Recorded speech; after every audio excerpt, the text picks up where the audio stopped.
바람 피우는 것은 널리 만연되어 있고 진화론적으로도 중요하다. 하지만 우리는 성적으로 문란한 사람을 조롱하며 바람둥이, 제비 등의 오명을 덮어씌운다. 그럼에도 외도는 항상 우리를 혹하게 한다. 그 이유는 무엇일까? 우리의 성심리를 분석해 보면 원시시대 선조들의 바람기 스토리를 알 수 있다. 인간이 여러 사람과 짝짓기 한다는 생리학적 단서 중 하나는 남성의 생식기다.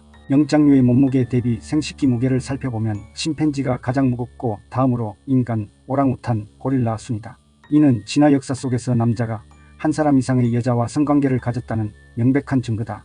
또 다른 단서는 정자 생산력과 사정 능력이다. 부부는 떨어져 있는 시간이 길수록 남자의 정자수는 극적으로 증가한다. 이는 남자들이 아내가 바람 피울 가능성이 증가할수록 정자를 더 많이 사정하는 생리적 구조를 가졌다는 것을 증명해 주는 것이다. 여성의 오르가즘 생리는 또 다른 진화론적 단서를 제공해 준다. 여자들이 오르가즘을 느꼈을 때는 그렇지 않을 때보다 질 속의 정액을 더 많이 흡수하여 수정 가능성을 높인다. 한편 바람을 피우는 여자들은 임신 확률이 높을 때를 맞추어 애인과 성관계를 갖는 것으로 드러났다. 바람을 피우는 이익은 남녀가 서로 다르므로 진화는 서로 다른 심리학적 구조를 형성시켰다. 남자의 이익은 자식의 수를 늘리는 것이어서 남자에게는 다양한 성상대를 찾도록 심리 구조를 진화시켜왔다. 사람들이 실제 얼마나 많은 성상대를 희망하는가에 대한 연구에서 남자들은 여자들보다 더 많은 수의 파트너를 희망했다. 더구나 성관계에까지 걸리는 시간 조사에서 확인된 남자들의 성욕은 여자를 알아온 시간의 길이와는 관계가 없었다. 하지만 여성은 성관계 허락 가능성에서 6개월 정도 알고 지낸 사람에 대해서도 중립적인 감정을 갖고 있었다. 결국 성관계까지의 시간을 단축하려는 남자들의 성향은 더 많은 파트너와 성관계를 갖고자 하는 적응의 문제인 것이다. 연애 상대를 고르는 기준도 남녀가 다르다. 연애하는 남자의 짝 선택 기준은 배우자를 선택할 때보다 다소 느슨해진다. 이는 더 많은 상대를 확보하기 위한 것이다. 한편 성적 충동이 낮거나 매력이 없거나 남자를 구속하거나 털이 많은 등 4가지 부정적 조건에 있어서는 여자들보다 훨씬 더 불쾌하게 생각했다. 또한 남자들은 연애 상대로 성경험이 많은 여성을 선호하는데 이는 성관계가 쉬울 것이라는 판단 때문이다. 또 연애 상대의 문란함에 대해서는 관대하였으며 결혼 여부에 대해서도 별로 개의치 않았다. 새로운 여성과의 성접촉을 계속 추구하는 남자의 강한 충동 성향을 쿠울리치 효과라고 부르는데 포유동물에서 광범위하게 나타나는 현상이다. 남자들은 새로운 여성과의 관계에서 사정할 때까지 발기가 지속되며 이러한 반응은 거의 12번째까지 처음과 같을 정도로 강력하다. 성적 상상 역시 남성들의 문란한 짝짓기 추구 성향을 보여주는 단서가 된다. 연구에 따르면 남성은 여성보다 2배 정도 많은 성적 상상을 품고 있다고 한다. 남자의 성적 상상은 자주 낯선 사람, 여러 명의 파트너, 변태적인 행위 등을 포함하는 경우가 많다. 또한 여성보다 시각적 이미지에 더 많이 초점을 맞춘다. 반면 여자들은 성적 상상 속에서 부드러움이나 낭만, 인간적인 관계가 더 많이 나타난다. 한 연구에서 독신자 술집에 있는 사람들이 이성들에게 느끼는 매력의 정도를 10단계로 조사했다. 문 닫을 시간이 가까워지면서 이성에 대한 매력도 평가는 남녀 모두 높아졌으나 여자보다는 남자의 점수가 더 높았다.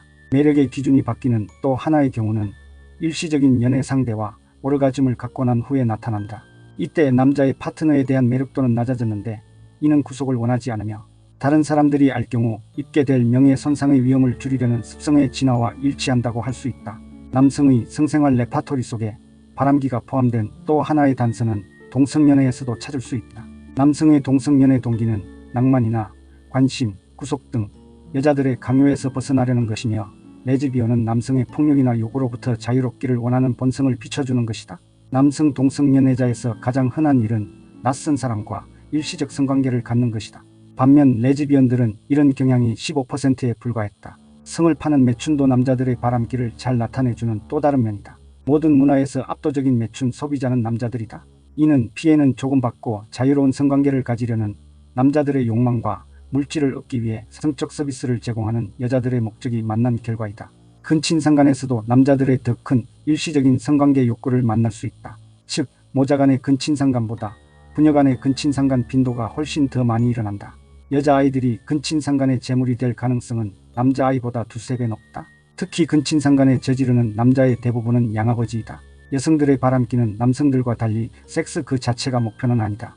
짝짓기 연구에서 확인된 여자들의 일시적인 연애 상대를 정하는 중요한 조건은 4가지였다.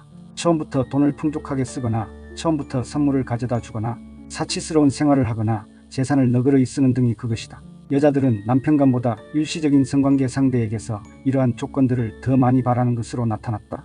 이런 경향은 매춘에서 더욱 확실하게 나타난다.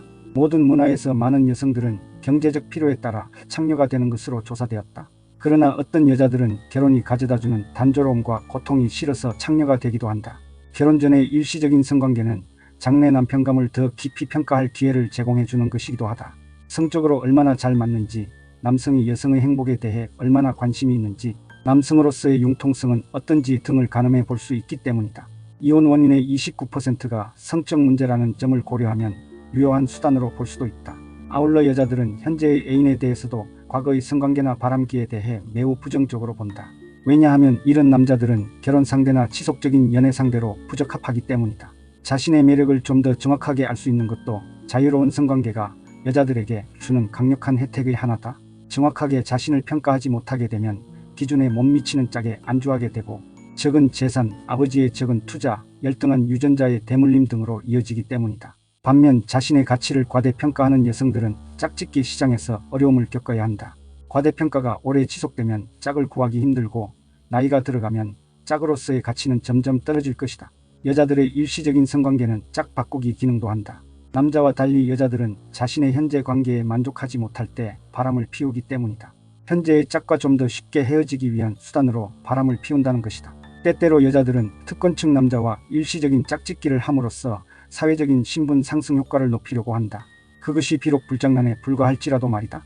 이러한 신분 상승의 대표적인 사례는 배우 말라 메이플스이다. 그녀는 도널드 트럼프와의 연애로 엄청난 대중의 시선을 받게 되었고 돈도 많이 벌어 새로운 사회계층으로 올라섰다. 자유로운 연애를 통해 여자들은 우성 유전자의 자식을 얻을 수 있다. 이러한 전술은 대체로 남편보다 더 높은 지위의 남자와 바람을 피우는 영국 여성들에게서 볼 수 있다. 이와 관련해서 잘생긴 아들 가설이 있는데 여성들은 일시적인 연애 상대의 선택에서 용모와 같은 육체적인 매력도 중요시한다는 것이다. 이는 잘생긴 아들을 낳고 싶어 하는 진화 역사의 심리적인 단서일 것이다. 오랫동안 여자의 결혼은 아버지나 친족에 의해 결정되었다. 지금도 세계 여러 나라에서는 여자의 중매 결혼이 일반적이다. 그러나 이런 곳에서도 종종 부모를 설득하거나 가출을 감행하면서까지 여자들은 자신의 성적 문제나 결혼 결정에 상당한 영향력을 발휘하기도 한다. 모든 성 전략에는 대가가 따르며 외도라고 예외가 될 수는 없다. 남자들은 성병에 걸리거나 남봉꾼으로 몰리거나 여자 측 남편 등에 의해 부상이나 심지어 살해도 당할 수 있다. 또는 아내가 맞바람을 피우거나 이혼을 당하기도 한다. 한편 여자들은 남자보다 훨씬 더 혹독한 대가를 치러야 한다. 비교적 성적으로 개방된 스웨덴 같은 문화에서도 명예의 손상을 입는 고통을 당한다. 일시적 성관계만을 추구하는 여성들은 결혼한 여자에 비해 육체적 정신적 학대의 위험이 더 크다. 또한 남자의 혜택을 받지 못하는 임신이나 출산을 할 수도 있다. 이 경우 아이들은 병에 걸리고 다치거나 죽을 위험이 더 크다. 심지어 어떤 여자들은 유아를 살해하기까지 한다. 유아를 살해한다고 해도 여성의 임신 고통과 추락한 명예, 짝짓기, 기회 상실의 피해는 회복할 수 없다. 때때로 부정한 유부녀는 남편에 의해 재산을 몰수당하기도 한다. 일시적인 짝짓기는 남녀 모두에게 재난이다. 그러나 적지 않은 이익도 있기 때문에 남녀는 손실 최소화와 이익 최대화의 심리 구조를 진화시켜왔다. 자유로운 성생활은 인간의 성장 단계와도 밀접한 관계가 있다. 청년들은 짝짓기 시장에서 자신의 가치를 평가하고 자신의 선호를 정립하며 유혹의 기술을 연마하기 위하여 여러 전략을 실험한다. 결혼한 부부 사이의 관계 변화도 외도의 기회를 제공한다. 그 밖에 자유로운 성생활을 조장하는 환경으로는 여성과 남성의 비율 불균형, 사회주의 복지체계 등이 있다. 장래가 보장되는 직종에 수습 중인 남자, 별로 내세울 것 없는 여자 등도 일시적인 성관계를 추구한다. 또한 일부 특수한 법률적, 사회적, 문화적 특성에 따라 단기간에 짝짓기가 장려되는 경우도 있다. 로마 왕들은 30세가 되면 쫓겨나는 첩을 수백 명씩 거느렸다. 스페인과 프랑스에서는 아파트를 제공할 수만 있어도 첩을 두는 전통이 있었다. 1990년대 소련의 붕괴로 인한 경제적 궁핍으로 결혼하려는 남자들이 없어졌을 때 일시적인 성관계가 성행하기도 했다. 이러한 복잡한 짝짓기 전략은 여러 문제에도 불구하고 우리에게 훨씬 더 강한 파워와 융통성을 주고 자신의 운명을 조절할 수 있게 한다. 피임과 같은 현대 기술과 서로 잘 알지 못하는 도시 주거 환경은 자유로운 성생활로 인한 손실을 줄일 수 있게 해준다. 지역 이동성의 증가는 부모의 결혼 강요를, 정부의 육아 지원은 아이들의 생존 위험을 줄여준다.